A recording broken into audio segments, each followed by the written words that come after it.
The last time Georgia elected a Democrat for governor was 1998.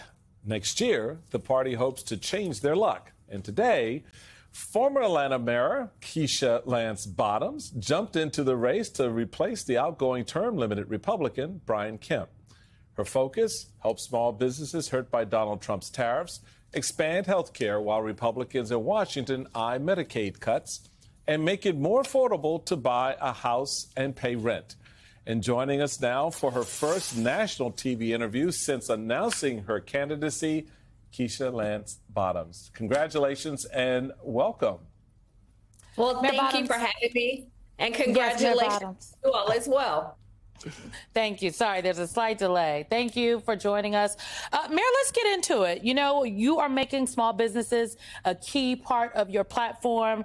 There's NBC News reporting that was published on April 20th that talks about Atlanta, saying Atlanta boasted the second most new business applications behind only Las Vegas. But the Trump administration's trade policies are making it harder to recruit companies to the area. And this was Jerry Parrish, who was the chief economist at the Metro Atlanta Chamber. How are you going to deliver for small businesses if folks send you to the governor's mansion?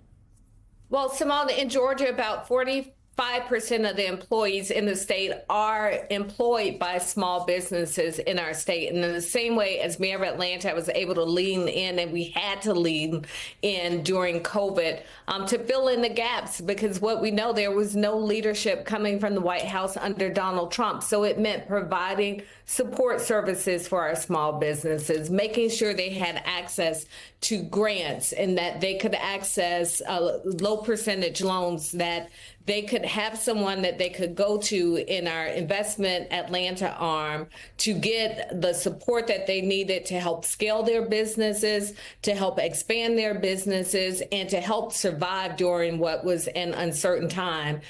As we look at what's happening in Georgia and we look at the impact of these tariffs, they are directly impacting our small businesses.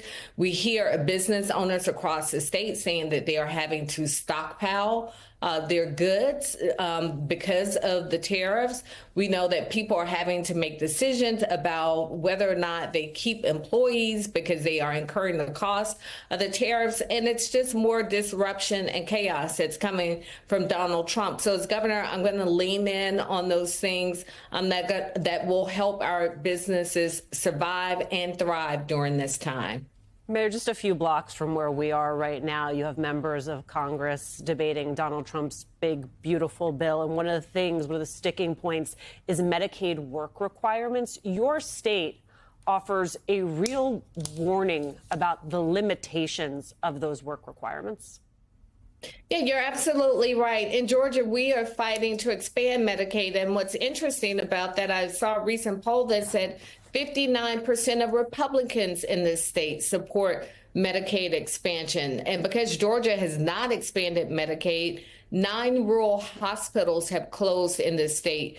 300,000 people don't have health insurance. This means our children aren't insured because we've not expanded Medicaid. $710 million we've left on the table in Georgia because we've not expanded Medicaid. So we don't want cuts to Medicaid. We need to expand Medicaid in Georgia. And this is something that's supported. It has bipartisan support in the state. And as we look at Georgia, we rank at the top 20 and with people who have diabetes, top 20 with people who have high blood pressure, top 20 with asthma. Our numbers aren't great in the South in general. So for Donald Trump and Republicans in Congress to try and roll back health care when we need to expand health care in this country is disgraceful.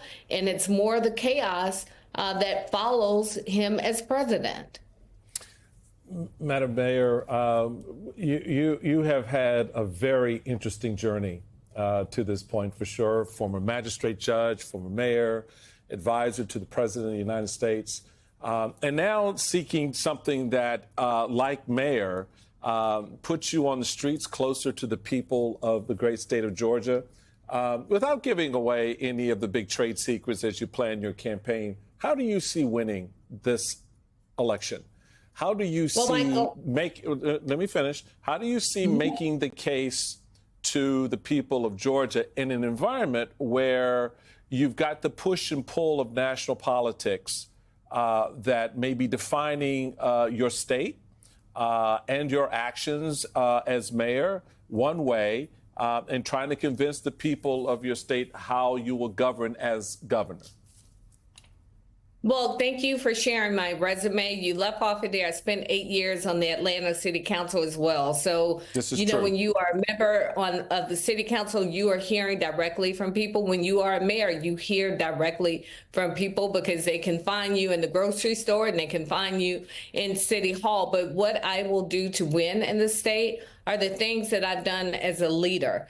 I will lean into those policies that make a difference to everyday folk. We will campaign the old-fashioned way. We'll do it the new way.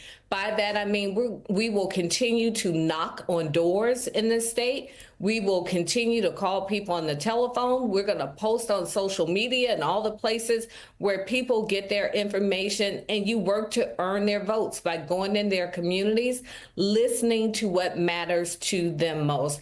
I have a great list of things I want to accomplish, but unless it mirrors what people are saying they want and need in their communities, then it's all for naught. So we got to beat the pavement and earn the votes of the people across the state. Fight back against the chaos that's coming out of Washington. It's disruptive to our communities. It's disruptive to the people of Georgia, and people are looking for someone to fight. And that's why I'm offering myself as governor.